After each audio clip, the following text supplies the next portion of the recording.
جمہوریت کو نواز شریف کی بادشاہت سے خطرہ ہے۔ پارلیمنٹ میں اپنے بیٹے کے ساتھ اس لیے نہیں آ رہا کہ میں نے آپ سے کوئی کرسی کھینچ لینی ہے، میرا مقصد ہے آپ کو بھی سمجھائیں۔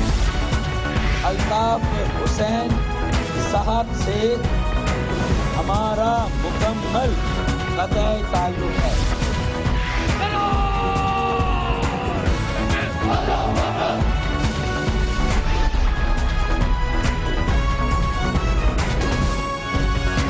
آپ دیکھ رہے ہیں خبروں، تبصروں اور تجزیات پر مبنی پاکستان کا سب سے معتبر نیوز شو دنیا، کامران خان کے ساتھ۔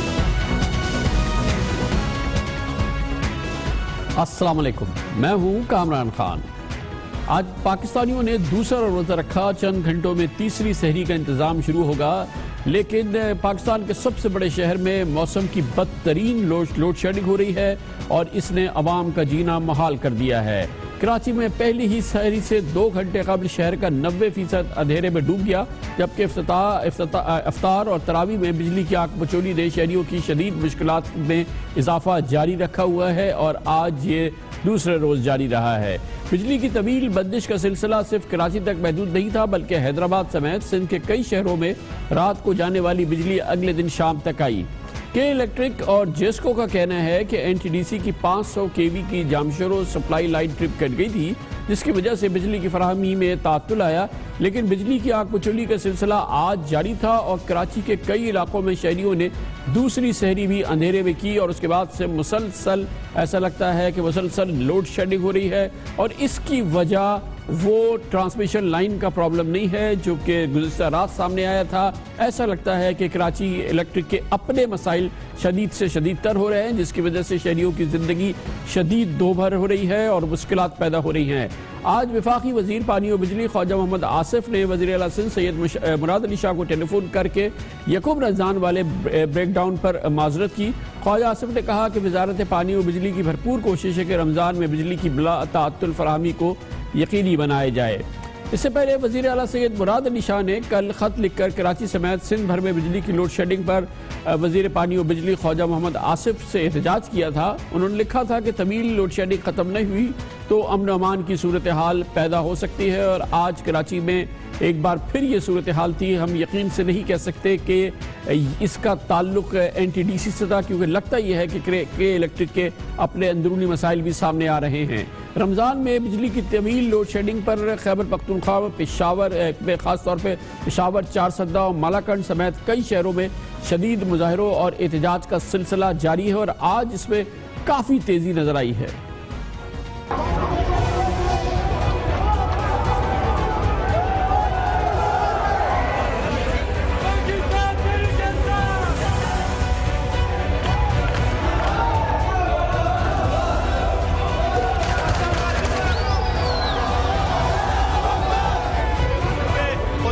ہمارے بچوں کو نہ جلائیں، خدا را ہمارے بزرگوں کو نہ جلائیں، خدا را ہمیں رمضان میں عبادت کرنے دے۔ 48 گھنٹے ہو گئے ہمارے روزے کا، لیکن ہم کو پانی نہیں ملا۔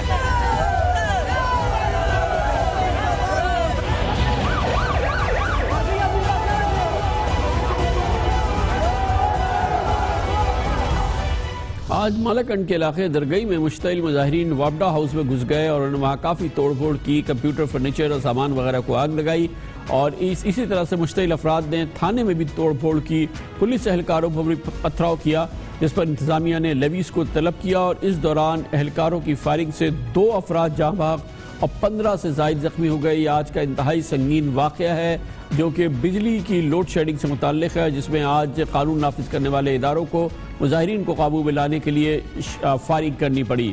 پشاور میں تحریک انصاف کے رکن اسمبلی فضل الہی کی قیادت میں پشاور کے رنگ روڈ پر بڑی تعداد میں لوگوں نے احتجاج کیا، جبکہ چارسدہ کے علاقے عمرزئی میں بھی لوڈ شیڈنگ کے خلاف مظاہرے کے دوران تنگی چارسدہ روڈ کو ٹریفک کے لیے بند کیا گیا تھا۔ پشاور میں ایم پی اے فضل الہی کی قیادت میں تحریک انصاف کے کارکنوں نے ہفتے کو بھی رحمان بابا گریڈ اسٹیشن میں گھس کر احتجاج کیا تھا، جبکہ جمعے کے روز بھی انہی ایم پی اے صاحب نے کارکنوں کے ساتھ گریڈ اسٹیشن میں گھس کر کئی علاقوں کے فیڈر زبردستی آن کر دیے تھے۔ یہ ایک ایسی صورتحال ہے جو کہ قابو سے باہر ہوتی نظر آ رہی ہے۔ اس حوالے سے یہ بات بہت اہم ہے کہ وفاقی حکومت بار بار کہہ چکی ہے کہ جن علاقوں سے بجلی کے بلوں کی وصولیابی نہیں ہوتی یا جہاں سے بجلی کی چوری ہوتی ہے ان علاقوں میں بجلی بند کی جائے گی، گھنٹوں کے لیے بند کی جائے گی، اور اگر مطلوبہ مقدار میں بجلی موجود بھی ہوگی تو وہاں پہ بجلی نہیں دی جائے گی۔ ہمیں نہیں پتا کہ موجودہ واقعات کا بھی اسی صورتحال سے تعلق ہے یا نہیں، لیکن یہ وفاقی حکومت کی پالیسی ہے کہ جو لوگ بجلی کا بل نہیں دیتے، بجلی چوری کرتے ہیں، ان کے علاقوں میں بجلی کی بھرپور لوڈ شیڈنگ کی جائے گی۔ اگر آپ چیک کریں گے تو یہ وہ علاقے ہیں جہاں پہ ہم بجلی کی لوڈ شیڈنگ جو ہے بھرپور کرتے ہیں، اور اس لیے کرتے ہیں کہ 70% سے زیادہ ہمیں ریکوری نہیں ہوتی۔ یہی صورتحال آپ کو کے پی میں، بنوں میں اور کرک میں، ان علاقوں میں، ڈی آئی خان میں آپ کو ملے گی، فاٹا میں ملے گی۔ یہ چوروں کے جلوس ہوتے ہیں، بجلی چوروں کے جلوس ہوتے ہیں۔ یہ جو جہاں پہ بجلی جو ہے لوگ مفت استعمال کرنا چاہتے ہیں وہاں پہ بجلی ہم نہیں دیں گے۔ بجلی بالکل کلیئر کٹ ہے، چاہے وہ جلوس نکالیں، چاہے جو مرضی کریں، یہ صوبائی حکومتوں کی ذمہ داری ہے لا اینڈ آرڈر کو کنٹرول کرنے کی۔ ہم جہاں پہ ہماری جو کموڈٹی ہم بیچتے ہیں اس کی قیمت ادا نہیں ہوگی، وہ کموڈٹی ہم نہیں بیچیں گے۔ بالکل کلیئر ہیں ہم اس کے بارے میں۔ اس موضوع پہ بات کرتے ہیں، پاکستان تحریک انصاف کے رہنما جناب شوکت یوسفزئی ہمیں پشاور سے جوائن کر رہے ہیں۔ شوکت صاحب بتائیے گا کہ حکومت تو یہ کہتی ہے، اور ایک لاجیکل بات ہے کہ جہاں سے بجلی کے بل نہیں ادا کیے جاتے، جہاں پر بجلی کی چوری ہوتی ہے، کیوں وہاں پہ بجلی کی فراہمی ہو؟ اور ظاہر ہے کہ جب بجلی کی فراہمی نہیں ہوتی تو لوگ بے قابو ہو جاتے ہیں۔ اس میں آپ کی حکومت اور آپ کی جماعت کا کیا رول ہے؟ کیا آپ کی کیا سوچ ہے اس حوالے سے؟ بسم اللہ الرحمن الرحیم۔ دیکھیں جی، ہم عوام کے ساتھ ہیں، عوامی مینڈیٹ ہمیں ملا ہے۔ بدقسمتی یہ کہ پیسکو جو ہے وہ وفاق کے ساتھ ہے، اور وفاق سازش کر رہا ہے کہ جیسے رمضان المبارک شروع ہوا، گرمی شروع ہوئی، اور تمام تر وعدوں کے باوجود غیر اعلانیہ لوڈ شیڈنگ انہوں نے شروع کر دی۔ اب میں سن رہا تھا خواجہ آصف صاحب کی بات غالباً وہی تھے کہ جی ہم بجلی چوروں کو بجلی نہیں دیں گے۔ سب سے بڑا بجلی چور عابد شیر علی اور خواجہ آصف ہیں۔ میں دعوے کے ساتھ کہتا ہوں کہ جو میرا حلقہ ہے پشاور PK2 جو سٹی کا ایریا ہے، اگر 100% بلنگ نہ ہوئی ہو تو میں استعفیٰ دے دوں گا۔ اور یہ اس میں بھی 16 گھنٹے لوڈ شیڈنگ کر رہے ہیں، تو جھوٹ کی تو انتہا ہوتی ہے۔ لوگ مشتعل ہو رہے ہیں ہر جگہ پہ، شدید گرمی کے آپ سے بجلی کی وجہ نہیں ہے، نہیں ہوتی ہے، پانی نہیں ملتا ہے لوگوں کو، مسجدوں میں پانی نہیں ہوتا ہے، گھروں میں پانی نہیں ہوتا ہے۔ تو یہ جو کچھ کرنا چاہتے ہیں تو جان بوجھ کر سب کچھ ہو رہا ہے ہمارے ساتھ۔ جہاں بجلی چوری ہو رہی ہے یہ بتائیں نا کہ کتنے لوگوں کے خلاف انہوں نے FIR کیے اور کتنے لوگوں کے خلاف انہوں نے شکایت کی ہے، تاکہ ہم ان کو گرفتار کر لیں۔ یہ صرف زبانی کلامی وہاں سے بیٹھ کے کہتے ہیں کہ بجلی چور ہے، بجلی ہم پیدا کر رہے ہیں، اور ہم نے کبھی یہ ڈیمانڈ نہیں کی کہ ساری بجلی آپ ہمیں دے دیں۔ ہم یہ کہتے ہیں کہ جو باقی ملک کے ساتھ آپ کا جو رویہ ہے وہ آپ ہمارے ساتھ بھی وہی رویہ۔ شوکت صاحب، آپ یہ کہہ رہے ہیں کہ آپ پوری ذمہ داری سے کہہ سکتے ہیں کہ مثال کے طور پر پشاور کے علاقے ہیں جہاں پہ ریکوریز پوری ہیں، جتنی بھی میکسیمم ہو سکتی ہے وہ ہیں، اس کے باوجود وہاں پہ بجلی کی بڑی ایکسٹینسو لوڈ شیڈنگ ہو رہی ہے؟ دیکھیں میں اور کہیں نہیں جاؤں گا، میں چونکہ جس حلقے میں میں ہوں گلبہار، یہ آپ کسی بھی پوچھتے ہیں کسی بھی اس پہ 100% بلنگ، کیونکہ سارے کاروباری لوگ ہیں، سارے بل آف لوگ ہیں، مطلب کوئی پرابلم نہیں ہے، ان کو بجلی کا بل دیتے ہیں، اور سب سے زیادہ آمدن بھی ان کی یہیں سے۔ اور مزے کی بات ہے کہ سب سے زیادہ لوڈ شیڈنگ میرے اوپر ہو رہی ہے، میرا گھر جہاں پہ موجود ہے۔ تو یہ تو جان بوجھ کر یہ کر رہے ہیں تاکہ لوگ آ کے ہمارے گھروں کے سامنے مظاہرے کریں، ہمیں گالیاں دیں۔ لوگ یہ سمجھتے ہیں کہ شاید صوبائی حکومت بھی دے رہی ہے بجلی۔ یہ ان کے پاس جب جاتے ہیں لوگ امیر مقام کے پاس، کسی کے پاس، تو وہ آگے سے کہتے ہیں صوبائی حکومت سے پوچھیں۔ تو کیا بجلی ہمارے کنٹرول میں کہ ہم سے پوچھے جائے؟ ہم تو یہ کہہ رہے ہیں کہ آپ ہمارے ساتھ بیٹھیں، اگر آپ کو کہیں پرابلم ہے، کہیں کنڈا لگا رہا ہے، کوئی بجلی چوری کر رہا ہے، تو گورنمنٹ ہوتی ہے، اسی لیے آپ بتائیں، ہم آپ کے ساتھ، پولیس آپ کے دینے کے لیے تیار ہے، اب جو آپ کہتے ہیں ہم آپ اس کے لیے تیار ہیں۔ لیکن اگر آپ ہمارا رابطہ منقطع ہوا ہے شوکت یوسفزئی سے۔ کمرشل بریک اور اس کے بعد ذکر کریں گے ایک بہت اہم ڈیولپمنٹ ہوئی ہے۔ تمام مکتبہ فکر کے علماء ایک بار پھر جمع ہوئے ہیں، یک زبان ہو کے کہا ہے کہ خود کش حملے کفر ہے، کسی صورت میں بھی جائز نہیں ہے۔ اس حوالے سے اور بھی بہت اہم گفتگو کی ہے علماء کرام نے، اس کی بات کرتے ہیں چھوٹے سے وقفے کے بعد۔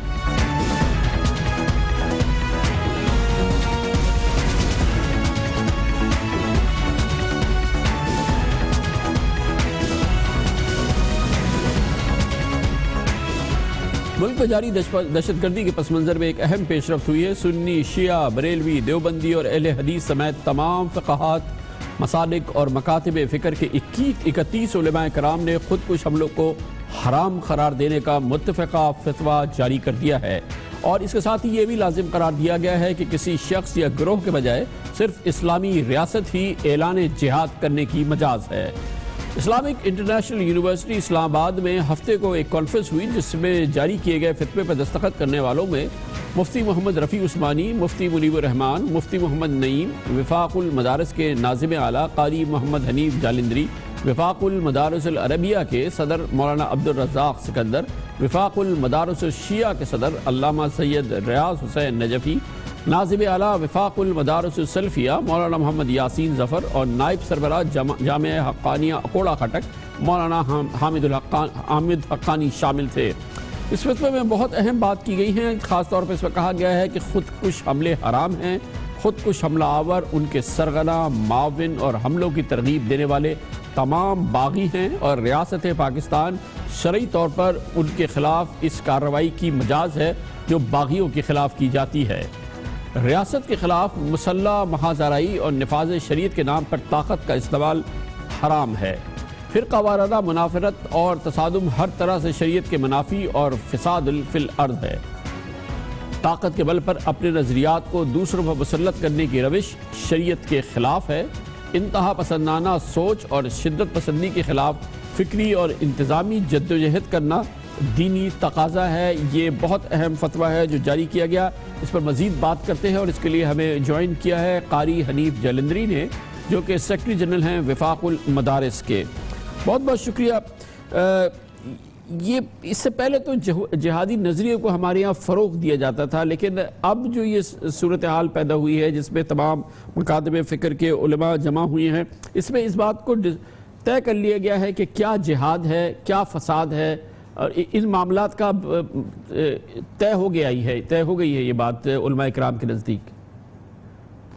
بسم اللہ الرحمن الرحیم۔ گزشتہ دنوں اسلامک یونیورسٹی اسلام آباد کے زیر اہتمام ایک کانفرنس میں ملک کے تمام مکاتب فکر کے جید علماء کرام جمع تھے، تو تمام علماء کرام نے باہمی مشاورت سے جو اعلامیہ یا دوسرے لفظوں میں فتویٰ جاری کیا، اس کی روح جو ہے وہ دہشت گردی، انتہا پسندی اور شدت کو شریعت اور اسلام کے خلاف قرار دیا گیا ہے۔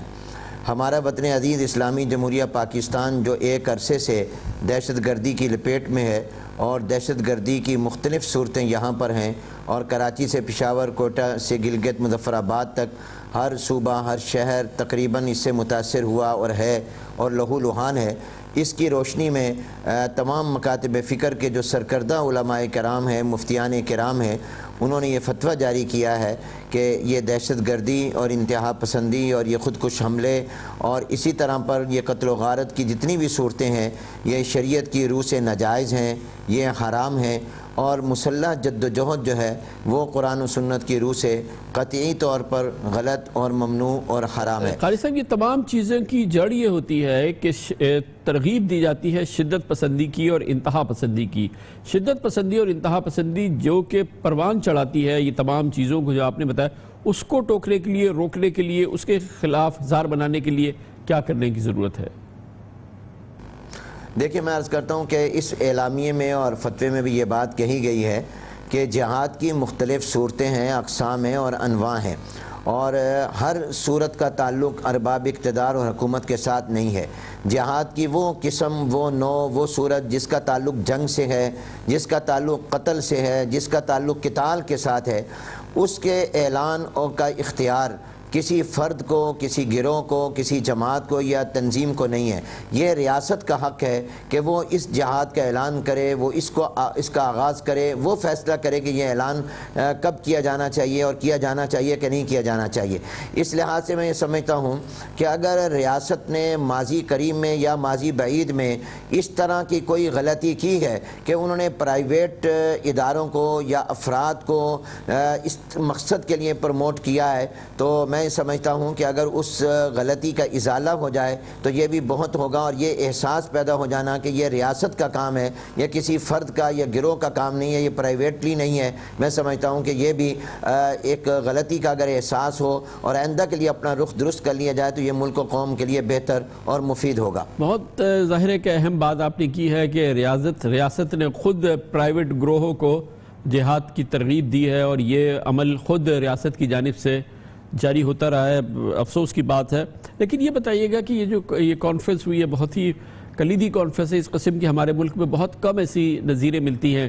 ایک اور بڑا مسئلہ ہے وہ ہے فرقہ واریت کا، جس کی وجہ سے یہ جہاد اور قتال جو ہوتا ہے اس کی جڑ میں پھر یہ فرقہ واریت، اور اس میں اتنی نفرت پیدا کر دی جاتی ہے کہ لوگ ایک دوسرے کو قتل کرنے پہ آمادہ ہو جاتے ہیں. اس کو چیک کرنے کا کوئی انتظام، کوئی طریقہ، کوئی سوچ؟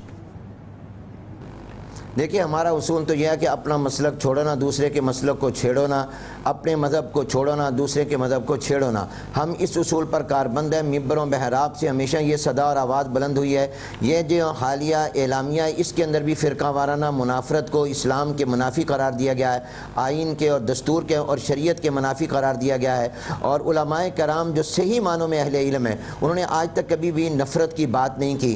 یہ وہ لوگ بات کرتے ہیں جن کے پاس صحیح علم نہیں ہوا کرتا. اس لیے ہم یہ مطالبہ کرتے ہیں کہ ہر مسجد میں خطیب اور امام کے لیے کوالیفیکیشن ہونی چاہیے، اور ہر ایک کو یہ مقام نہیں دیا جا سکتا کہ اس کو ممبر و محراب کا وارث بنا دیا جائے. اس کے لیے ضروری ہوگا کہ ہم کوالیفیکیشن کو سامنے رکھیں، پڑھے لکھے لوگوں کو آگے سامنے لائیں، اور اگر اس میں حکومت اپنا کردار ادا کرے کہ جو بھی نفرت انگیز بات کرے تحریر اور تقریر کے ذریعے فوراً قانون حرکت میں آئے، تو میں سمجھتا ہوں کہ اس کو روکا جا سکتا ہے. اگر گورنمنٹ ان ایکشن ہو جائے اور قانون کی حکمرانی اور بالادستی کو یقینی بنا دیا جائے تو ہم نفرت کی ان دکانوں کو ختم کر سکتے ہیں. بہت بہت شکریہ مولانا حنیف جیلندری ہمارے ساتھ تھے. کمرشل بریک، اور اس کے بعد رمضان المبارک میں ہماری کوشش ہوتی ہے پاکستان کے ان درخشاں اداروں کا آپ سے تعارف کرائیں، ان کی اس وقت کے ایشوز آپ کے سامنے پیش کریں جو کہ پاکستان کے عوام کی، قوم کی، ملت کی خدمت کرتے ہیں اور ٹوٹل رفاہی انداز میں کرتے ہیں، رضاکارانہ انداز میں کرتے ہیں. اس رمضان میں بھی ہماری کوشش ہوگی کہ پاکستان کے ایسے اداروں کا تعارف آپ کے سامنے رکھیں. آپ سے وقفہ ہوتا ہے، وقفے کے بعد ہم واپس آتے ہیں اور ان مسائل کا ذکر کریں گے جس کا تعلق پاکستان کے شورائے آفاق ادارے SIUT کو ہے. مریضوں کا بوجھ بہت زیادہ بڑھ رہا ہے اور مسائل پیدا ہو رہے ہیں اس ادارے میں. اس کی بات کرتے ہیں چھوٹے سے وقفے کے بعد.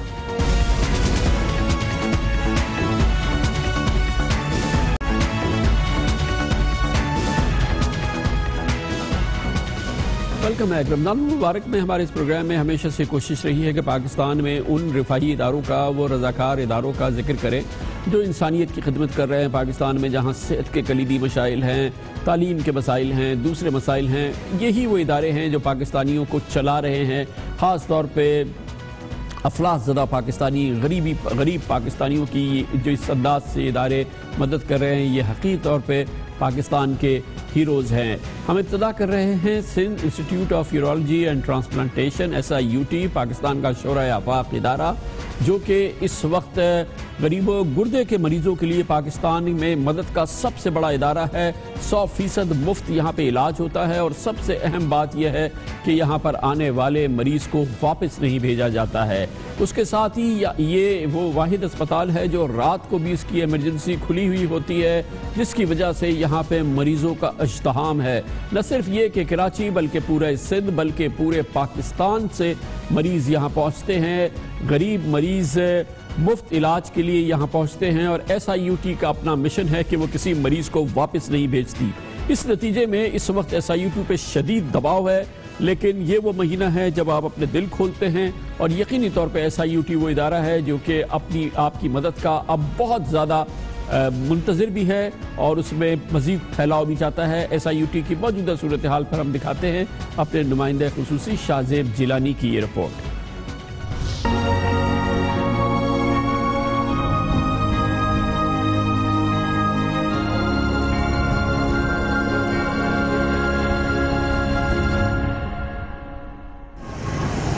کراچی کے گنجان علاقے میں موجود سول ہسپتال شہر کے اس بڑے سرکاری ہسپتال کی تیسری منزل پر قائم ہے Sindh institute of urology and transplantation, جہاں پچھلی 4 دہائیوں سے گردے کے مریضوں کا مفت علاج ہوتا آیا ہے۔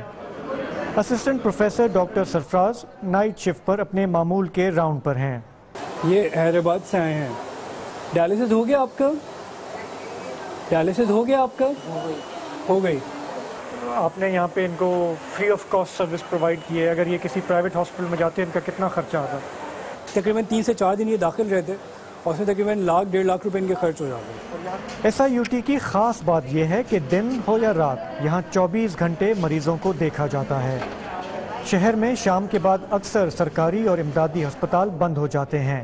رات کو اگر کہیں ایمرجنسی وارڈ کھلے ہوتے بھی ہیں تو وہاں محدود تعداد میں مریض دیکھنے کے بعد باقیوں کو SIUT جانے کا مشورہ دے کر روانہ کر دیا جاتا ہے۔ رات کے وقت گردوں کی ایمرجنسی میں جس مریض کو کوئی لینے کے لیے تیار نہیں ہوتا اسے SIUT لے لیتا ہے۔ ہم اس وقت SIUT کی ایمرجنسی 3 وارڈ میں ہیں۔ یہ ایمرجنسی 3 جو ہے یہ ایک ہائی ڈپینڈنسی یونٹ ہے جہاں مطلب ICU سے تھوڑا کم اور وارڈ سے زیادہ۔ جو مروجہ ایک طریقہ کار ہے، کتنا گیپ ہونا چاہیے مریضوں کے بیچ میں؟ دیکھیں ویسے تو تقریباً 2 سے 3 فٹ کم از کم ہونا چاہیے۔ اس کی وجہ یہ ہوتی ہے کہ آپ مطلب کوئی انفیکشن یہاں سے وہاں منتقل نہ ہو یا ایک مریض سے دوسرے مریض منتقل نہ ہو، اور مریض یہاں پہ ہم دیکھ رہے ہیں کہ اسٹریچر اور بیڈ ملا ہوا ہے تقریباً۔ وجہ اس کی یہی ہے کہ یا تو ہم ان لوگوں کو منع کریں یا پھر ہم ان لوگوں کو ٹریٹمنٹ کریں۔ جو ہماری کیپیسٹی ہے ہم کیپیسٹی کو اپنے بڑھانے کی کوشش کر رہے ہیں۔ ہم نے نئے وارڈز بنائے ہیں، نئی بلڈنگز بنائی ہیں۔ ہم پیشنٹس کو کوشش کرتے ہیں کہ یہ والی کنڈیشن جو ہے عام طور پہ رات میں ہوتی ہے۔ اس وقت ہم ہیں SIUT کے ایمرجنسی وارڈ میں، جہاں پہ اس وقت رات کا ٹائم ہے، رات کے 10 بج رہے ہیں، اور رات کے ٹائم پہ یہاں پہ پیشنٹس جو آتے ہیں وہ نہ صرف کراچی سے آتے ہیں، پورے سندھ سے آتے ہیں۔ اس وقت یہاں پہ ایک پیشنٹ ہے جن سے میری ملاقات ہوئی، وہ ڈیرہ غازی خان سے آئے ہیں۔ یہاں وہ کیوں آتے ہیں؟ کیونکہ ان کے اپنے شہروں میں رات کے وقت کوئی ایمرجنسی نہیں ہے۔ SIUT کی ریپوٹیشن کا انہیں پتہ ہے۔ کراچی میں بہت سارے پرائیویٹ ہاسپٹل ہیں لیکن وہاں پیسہ بہت لگتا ہے، اور اکثر ان پیشنٹس کے لیے SIUT ہی ان کی پہلی اور آخری امید ہے۔ لیکن SIUT کے سامنے بڑے چیلنج ہیں۔ ادارے کی سکت اور وسائل محدود ہیں، جبکہ مریضوں کا بوجھ بڑھتا ہی جا رہا ہے۔ ایسے میں بعض اوقات ڈاکٹر اور نرسیں اپنی انتھک محنت کے باوجود ہر مریض کو اس اعلیٰ معیار کی خدمات نہیں دے پاتے جو ادارے کے بانی ڈاکٹر ادیب رضوی کی زندگی کا مشن رہے ہیں۔ ڈاکٹر ادیب رضوی کی زیر قیادت SIUT نے بڑے سنگ میل طے کیے۔ پچھلی 2 دہائیوں میں 5000 سے زیادہ مریضوں کے گردوں کی پیوندکاری ہوئی۔ 2003 میں جگر کی پہلی کامیاب پیوندکاری ہوئی۔ پچھلے 45 برسوں میں 1 کروڑ لوگوں کا مفت علاج ہوا۔ لیکن اس کام کے لیے صرف جذبے کا ہونا ہی کافی نہیں، اس کے لیے وسائل درکار ہوتے ہیں۔ SIUT کے مشن کو آگے بڑھانے کے لیے پاکستان بھر کے مخیر افراد کو آگے آنا ہوگا، کیونکہ بقول ڈاکٹر ادیب رضوی مفت علاج عزت نفس کے ساتھ ہر انسان کا بنیادی حق ہے۔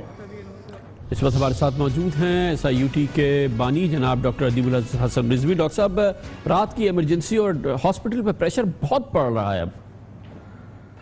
یہ بہت بڑا چیلنج ہے۔ اس کی وجہ یہ ہے کہ تمام ملک سے لوگ آتے ہیں۔ دن میں تو وہ اور اسپتالوں میں کبھی کبھی چلے آتے ہیں، لیکن رات میں سب کے سب سول اسپتال میں اور پھر SIUT کے اندر آ جاتے ہیں۔ اور رات میں جو جتنے اسپتال ہیں زیادہ تر ایمرجنسیز ان کی بند ہوتی ہیں، یا جن کی کھلی ہوتی ہیں وہ اس قابل نہیں ہوتی کہ عام آدمی ان کو اویل کر سکے، اتنی مہنگی ہوتی ہیں۔ لہذا ہمیں جو ہے اپنی فیسلٹیز بڑھانی پڑ رہی ہیں، اور ایک جب کیجویلٹی آتی ہے تو ہمیں نہیں معلوم کن کن چیزوں کو ضرورت پڑے گی۔ اسے